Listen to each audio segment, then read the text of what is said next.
cəmaatın tərəvizlərinə sizlərdən yenə bir həsbihal eləyək. Mübarək bir ayın içərisində Allah Teala tutduğumuz oruçları, verdiğimiz fitrə, fidyə, zəkatlarımızı, qıldığımız təravihləri vəcih izzətində qəbul eyləsin. Bu, əlimizdə hazırlanmış bir orucu nə pozar, nə pozmaz deyə bir maddələr var. Onları sizlərlə sadalayaq vaxtımız yetdiyi qədərlə. Təbii ki, bəzi maddələrdə elə deyən alimlər də var, belə deyən alimlər də var, yəni ixtilaflı şeylər də var. Amma biz hansını tercih edirsə o yoldan gedəcəyik. Amma məlumat olsun deyə sizlərlə paylaşmaq istəyirik. Oruç İslamın şərtlərindən biri olub, bədən ilə edilən bir ibadətdir. Hər ibadətin özünə məxsus, özünə xas şərt və qaydaları olduğu kimi, orucun da səhih, yəni qəbul olması, yəni pozulmaması üçün diqqət olunacaq bəzi şərtlər vardır. Aşağıda qeyd edəcəyimiz orucu nə pozar, nə pozmaz xüsuslar ən çox soruşulan suallardır. Ümid edirik ki, faydalı olar. Oruçlu olduğunu bilərək hər hansı qida maddəsi qəbul etmək, yeyib içmək, sigaret çəkmək və s. orucu pozar. Oruçlu olduğunu bilərək ya, xatırındaykən. Oruçlu olduğunu bilərək cinsi münasibətdə olmaq orucu pozar. Öz istəyi, yəni parmağını salaraq öz istəyi ilə ağız dolusu qusmaq orucu pozar. Öz istəyi olmadan qusmaq orucu pozmaz. Oruçlu olduğunu bildiği halda dəstəmaz alarkən istəmədən boğazından içəri suyun getməsi orucu pozar. Yəni, dəstəmaz alarkən ki, qarqarlı eləyək, yəni oruçlu olduğunu xatırlayır o anda və dəstəmaz olanda ağzından su getdi, o orucu pozar. Akşam iftar vaxtı olmadığı halda iftar oldu zənn edərək yeyib içmək orucu pozar. Yəni, məsələn, 6:20-də tutaq ki, fərzi muhal. Bugün filan tarixdə oruç, filan saatda oruç açdı demək istəmirəm ha. Məsələn, fərzi muhal, fərz edək ki, 6:20-də iftardır. Sən 6:20 olub deyə saatın qabağa qaçıb nə edib? Yanlışən 6:20 zənn edərək başladın 6:10-da yeməyə. 10 dəqiqə erkən yəni. Oruç pozuldu, sadəcə bir gün qəza gəlir.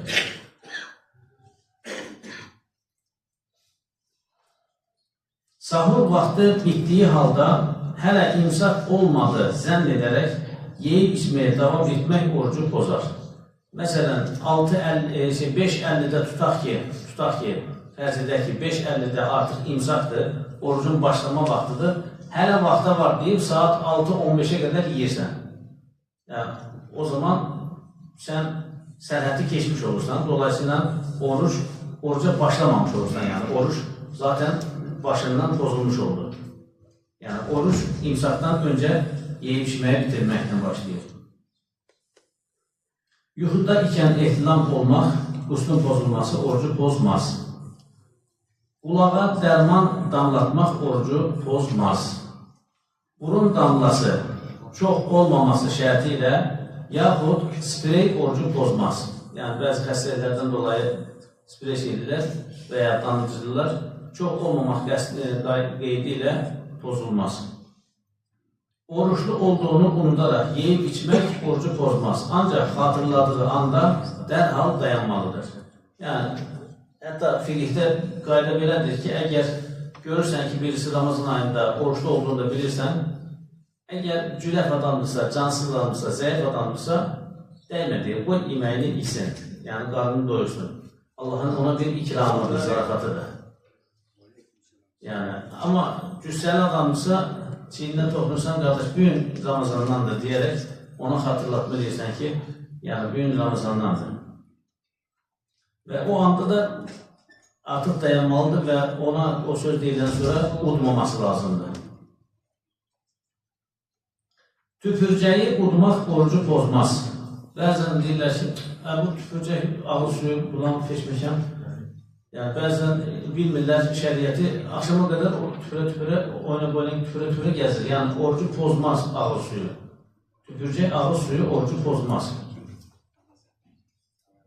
Gözə dərman damlatmaq orucu pozmaz. Müəyyən rahatsızlığı var gözündə, dərman töyməsi lazım gün ərzində, o orucu pozmaz. Qulağa suyun getməsi, yaxud qulağı yutuzdurmaq orucu pozmaz. Yuyunmaq, boğazdan içəri su qaçmamaq şərti ilə orucu pozmaz. Yəni, oruçluyken yuyunmaq, yəni çinmək orucu pozmaz. Sistem qoşdurmaq, yaxud bədənə qan vurulması, bədəni qidalandırma mahiyyəti daşıdığı üçün orucu pozar. Yəni, damara sistem qoymaq və yaxud da əlavə qan vurdurmaq, bədəni qüvvətləndiyi üçün, qidalandırıcı sayıldığı üçün orucu pozar. Dişləri misvaqla fırçalamaq orucu pozmaz. Bunu da qeyd edeyim ki, Resulullah s.ə.v buyuruyor ki, oruçlu kimsənin ağız qoxusu Allah-u Teala'ya müşk əmbərdən daha gözəldir, daha əzizdir. Məhz ona görə misvaq da ağız qoxusunu uzaqlaşdıran bir şeydir, misvaq işlətmək. Əsr namazından sonra misvaq işlətmək məkruh sayılmışdır. Çünki Allahın xoşladığı bir şeyi sən ortadan qaldırmaya çalışsan, bu da olmaz. Əsr vaxtına qədər amma işlədə bilərsən. Ağrı kəsici yaxud insulin iynəsi vurmaq orucu pozmaz. Ağrı kəsici və yaxud da insulin, adam davamlı şəkərli insulin alır, o orucu pozmaz. Təbii ki, bəzi alimlər pozar deyir, amma mütəəxir son dövr alimləri bu mövzu üzərində durmuşlar, yəni pozmaz demişlər. Biz pozmaz deyənin hökmünü söyləyirik. Pozar deyənin təqlid edirsənsə, onun hökmünü qəbul edirsənsə, tamam, ondan əməllə, amma ortalığı qarışdırma. Ürək xəstəliklərinin dil altı hərdən istifadə etməsi orucu pozmaz. Peyvənd iynə vurdurmaq orucu pozmaz. Bədəni qidalandıran və ya qüvvətləndirən iynədən başqa müalicə məqsədi ilə vurulan iynə orucu pozmaz. Amma, asma xəstələrinin, asma bronxit xəstələrinin istifadə etdikləri nəfəs açıcı sprey orucu pozmaz. Bəzən görürsən ki, o növbət gəldiyi zaman nəfəs ala bilmir, o həmən o fısqırtmalıdır ki, nəfəs ala bilsin, o orucu pozmaz.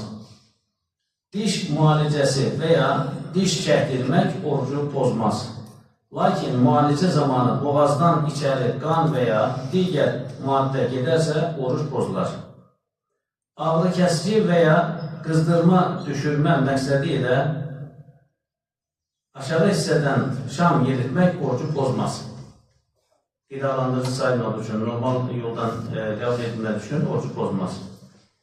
Saqqız çeynəmək və ağız qoxusunu önləmək üçün sprey sıxmaq, dadı və suyu boğazdan içəri gedərsə orucu pozar. Saça xına və rəng qoydurmaq orucu pozmaz. Saça rəng qoydurmaq, xına qoydurmaq orucu pozmaz. Bu şeyləri bilmək lazımdır ki, ümumiyyətlə çalışıb Ramazan ayı gəlmədən elmihal kitablarından, fiqh kitablarından nə orucu pozar, nə pozmaz maddələrini gözdən keçirmək lazımdır ki, ibadəti layiqincə yerinə yetirə bilək və Ramazana hazır olmuş olaq. Yəni, bu digər ibadətlər kimi bizi cənnətə götürən əməllərdəndir. Ona görə çox diqqətli olmaq lazımdır. Yəni, sadə bir şey, məsələn, bəzən qardaşım biri gəlir deyir, Sübhanəkə duasını oxumaq yadımdan çıxdı. Axırda səhv səcdəsi eləməliydimmi? Qardaşım, sən namazın fərzlərini, vaciblərini, sünnələrini aydın bir şəkildə öyrənməlisən ki, o sonunda səhv səcdəsi eləmək nə zaman gərəkir, nə zaman gərəkməz, onu biləsən. Yəni, Sübhanəkə duasını oxumaq namazın sünnələrindəndir. Dolayısıyla sonunda unudaraq tərk edərsənsə, sonunda səhv səcdəsi gərəkməz. Amma Ət-Təhiyyatü duasını, təşəhhüd duasını oxumaq vacibdir, namazın vaciblərindəndir. 2 rükət qıldın, oturub Ət-Təhiyyatü duasını oxuman lazımdır. Amma oxumadan ayağa qalxarsansa, o zaman nə olur? Sən sonunda səhər səcdəsində namaz tamamlaması. Bu şeyləri bilmək lazımdır ki, nə olsun, ibadətlərimiz daha layiqincə yerinə yetirilsin. Geçən bir video rolik seyrettim. İnşallah bu akşam da cemaata anlatmağı düşünürdüm. Geçmiş Diyanet İşleri Başkanı Mehmet Görmez anladır. Sual verir, Ramazan filli mi geçir, filsiz mi geçir? Ramazan filli mi geçir, filsiz mi geçir? Ne demek bu? İmam Malik var. Medine'de Ravza'da imamlık etmiş ve Maliki mezhebinin kurucusu diye o hükümleri söyleyen şahs, Muvatta adlı bir hadis külliyatının müellifi, hadisleri Muvatta adlı eserde toplamış insan, çok takvalı bir insan. Bir gün Medine'de ders anlatırken şuradan bir ses gelir, Medine'ye fil geldi, Medine'ye fil geldi. Hamı tələbələr bir, iki Medine kaldı, fil görmemişler, eşitmişler fil nətərdir, ne şəkildə bilmirlər. Filin adını eşitmişler, hatta Kur'an-ı Kerim'de Fil suresi olduğunu da bilirlər. Əbrəhə ordusunun fillə geldiğini falan. Ramazan ayında indi neye dikkat edecek? Hemen bu tələbələr bir, iki gedirlər, en sonunda bir tələbə qalır. Deyir ki, evladım senin adın ne?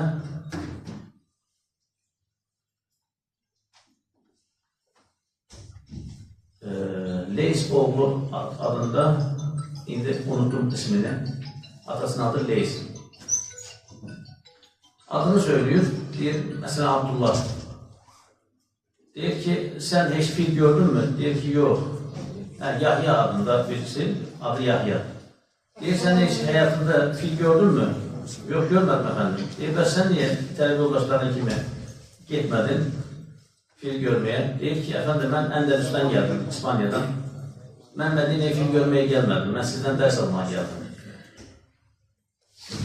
Ve o hemen o Yahya bin Yahya Leys gelecek zamanlarda İmam Malik'in muvattasını en sahih olarak kabul edilen, en sahih muvattanın müellifi olarak toplayan, derleyen bir insan olur. Şimdi Ramazan gelmiş ama filler bol, sağda solda. Bu telefon bir fil. Yoldan geçende başka filler var. Televizyon, internet bir fil. Yani biz İmam Malik'in hadis dersini mi dinleyirik, Ramazan'ı mı koruyoruz, yoksa fillerle mi meşgul oluruz? Buna bir bakmak lazım. Yani Ramazan filli mi geçir, filsiz mi geçir? Ona bir bakmak lazım. Bir hatırlatmanı da eleyim. Olabilir ki bir kardeşimiz seyahatinde problem var, oruç da bilmir. Böyle kardeşlerimizin sabah ve akşam olmak üzere iki öğüne bir fakiri, bir yoksulu doyurması her oruç için üzerine yani vacipli, ferzde. Buna fidye deyirlər, fidye. Səhəti yerində deyil, sağlama ihtimali yok, diğer bir xəstəlikdən veya çok yaşlıdır, tutabilir. O zaman ruhsat var onun için. Fidyesini verir, orucu tutabilmez zaten. O da yine söylediğim gibi sabah ve akşam bir fakiri iki öğüne doyuzdurmak. Bir öğüne değil, iki öğüne, sabah ve akşam. Yani veyahut da o fidye miktarını sabah ve akşam ne kadar miktara doyursa bu özü, o miktarı hasta bir yoksula fakire vermek. Yani olabilir ki ben fakir tapa bilmirəm, kime vereceğim diye böyle endişesi varsa zaten kapının üzerine şuradan yazı yapıştırmışıq bu şekilde. Fidye, fitre ve zekatlarınızı bu karta gönderebilirsiniz. Geçen kardeşler bazen Ramazan sonunda ben fitreni kime verilmeyi bilmirəm, zəhmət olmuş halim, mən bu fidyemi çatdırın fakire yoksula tələbəyə. En son görsən ki bayram gecəsi belə şey deyirlər. Ve elə oldu ki mən də ters gönderilen mandalaja düşüp hemen öz kartımı gönderdim ki şeyler ve beyin karıştı. Her gönderende zahmet olmasa çeki gönderin ben bilim bu fidye bulundu, bu nedir? Bu yıl ise bu işi artık çözdüm, həllədim. Yani bir kart çıkarttım bu barədə. Yani bundan istifade olmak için. fitrə, fidyə və zəkatı bu kartı göndərmək mümkündür deyə o şurada elanları qapıya yapışdırmışıq. Yəni orada iki elan var. Bir məscidə yardım kartı var. Ona değil. Onun yanında yazılır. Fitrə, fidyə və zəkatlarımızı bu kartı göndərə bilərsiniz. Elə bir qardaşlarımız olarsa, yəni mənə elə yanlışmaya gerek yok. Bu kart sırf o iş üçün ayrılmış kartdır. Allah Teala ibadətlərimizi dərgah həsrətinə qəbul eləsin. İndi söz Kur'an'da. Buyurun.